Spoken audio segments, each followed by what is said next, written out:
Buhay at kabuhayan ang nakataya sa mga sakuna at kalamidad gaya ng bagyo. Kaya ang ilang kababayan natin naging maagap at nagtulungan. Yan ang report ni Oscar Oida.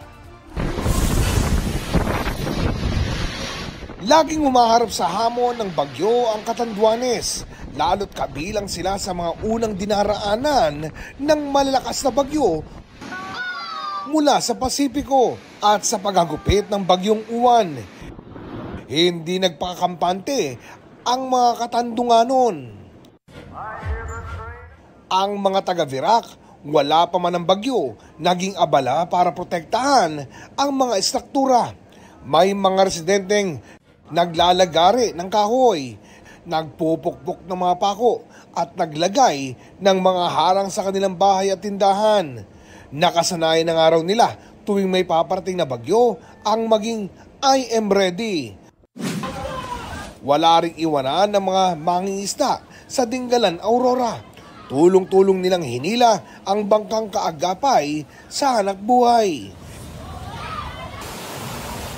Hindi biro ang hambalusin ng super bagyo, lalo't kadaraan lang ng bagyong Tino na nagbabaha sa Visayas. Kaya kahit mailan pa rin hindi lumikas, lagpas 400,000 pamilya ang maagang nag-evacuate ayon sa Office of Civil Defense. May factor din yung nangyari sa Cebu and our constant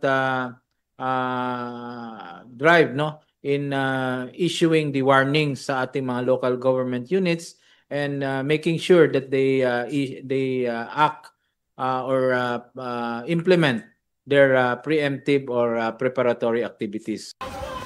Sa anumang sakuna, ang pagiging alisto at maagap susi sa kaligtasan. Oscar Oida, nagbabalita para sa GMA Integrated News.